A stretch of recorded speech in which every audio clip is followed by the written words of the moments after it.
Indian stock మార్కెట్లలో కలకలం రేగింది. లిస్టెడ్ కంపెనీ అయిన ఎల్ఐసిలో వాటాల విక్రయంపై ఆరోపణలు గుప్పుమన్నాయి. ప్రభుత్వ రంగంలోని సంస్థే అయినా ఇది మార్కెట్లలో లిస్ట్ అయిన తర్వాత అందులోని వాటాల విక్రయంపై కొన్ని నిబంధనలు పాటించాల్సి ఉంది. అయితే ఆ నిబంధనలనే పాటించలేదనే ఆరోపణలు వస్తున్నాయి. ఎల్ఐసికి చెందిన 82 కోట్లకి పైగా షేర్లని మార్కెట్ రేట్ కంటే తక్కువకే ఆఫర్ ఫర్ సేల్లో విక్రయించారని అందులో ప్రధాన ఆరోపణ. ఇంతకీ నిజంగానే ఎల్ఐసి షేర్ల విక్రయంలో ఏవైనా అవకతవకలు చోటు చేసుకున్నాయా?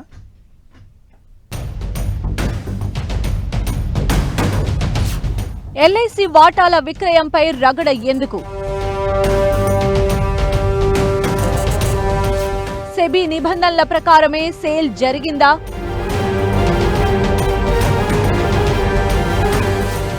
ఆఫర్ ఫర్ సేల్ పారదర్శకంగా జరగలేదా? దేశంలో బీమా అంటే గుర్తొచ్చే ఎల్ఐసి తన వాటాల విక్రయం ఆఫర్ ఫర్ సేల్ రూపంలో పూర్తి చేసింది.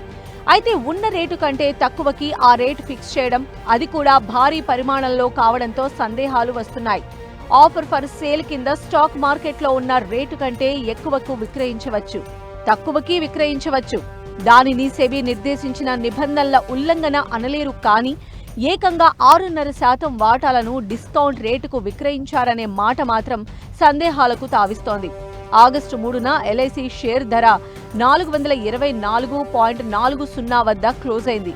ఆఫర్ ఫర్ సేల్లో ఆగస్టు 4 నుంచి ఒక్కో షేర్ ధరను 11.10% తక్కువతో 382గా దీపం నిర్ణయించింది. ఇంత తక్కువకు విక్రయించడం అంటే అది ఎల్ఐసి బీమాదారుల ప్రయోజనాలను తక్కువగా చూసినట్లే అనే సెంటిమెంట్ రగులుతోంది. అయితే షేర్ వాల్యూని బట్టి ఆరోపణలు చేయడానికి లేదు. ఎందుకంటే స్టాక్ రేట్లు పెరుగుతాయి, తగ్గుతాయి. వాటినే ఆధారంగా చేసుకుని కుట్రలు, ఆరోపణలు చేయటం కుదరదు. అన్నిటికంటే ఎక్కువ వివాదం రేగుతున్న అంశం ఈ ఆఫర్ ఫర్ సేల్ అత్యంత గోప్యంగా ఎందుకు ఉంచారన్నది.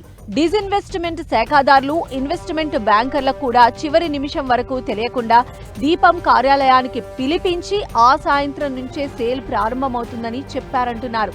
అలానే స్టాక్ ఎక్స్చేంజ్ కి సమాచారం ఫైల్ చేసి ట్రేడింగ్ గంటలు ముగిసిన తరువాతే ఇతరులకు ఈ సమాచారం పంపించారంటున్నారు. ఓఎఫ్ఎస్ ముందు 2 రోజులని చెప్పడం, తర్వాత డిమాండ్ ఉందని మరో రోజు పొడిగించడం పైన విమర్శలు వస్తున్నాయి. అలానే మొదట 2.5% వాటా మాత్రమే విక్రయానికి చెప్పి తర్వాత గ్రీన్ షూ ఆఫర్లో 4% వాటా విక్రయించారు. ఇలా 82,22,00,000 ఎల్ఐసి షేర్లు చేతులు మారాయి.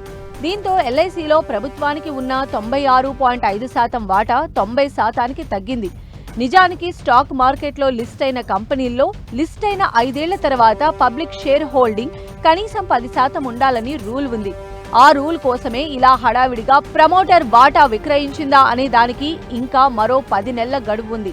అయినా కూడా ఇంత వేగంగా ఎందుకు వాటాల విక్రయం పూర్తి చేసిందన్నదే అంతుచిక్కని ప్రశ్న. ఈ మొత్తం వాటాల విక్రయంతో కేంద్రానికి 31,552 కోట్లు వచ్చాయి. 2022 మే నెలలో ఎల్ఐసిని ప్రభుత్వం మార్కెట్లో లిస్ట్ చేసింది. తనకి ఉన్న మొత్తం వాటాలో అప్పట్లో 3.5% విక్రయించి 20,516 కోట్లు రాబట్టింది. మొత్తంగా చూస్తే చట్టం వ్యతిరేకంగా కానీ మరో పద్ధతిలో కానీ ఇక్కడ మోసం జరిగిందని రుజువు చేయలేరు. ఎందుకంటే ఆఫర్ ఫర్ సేల్ గురించి ప్రకటన ఇచ్చారా అంటే ఇచ్చారని ఉంది. ఆఫర్ ఫర్ సేల్లో వాటాల రేటు నిర్ణయించుకునే స్వేచ్ఛ కూడా ప్రమోటర్కే ఉంది. అయినా కూడా తక్కువ రేటుకు షేర్లను విక్రయించడం ఏంటన్నది కొందరి ప్రశ్న. వీటికి సెబీనే జవాబు చెప్పాల్సి ఉంటుంది. ఎందుకంటే ప్రభుత్వం సహా ఏ ఇతర లిస్టెడ్ కంపెనీల లావాదేవీలను నియంత్రించేది ఆ సంస్థే కాబట్టి.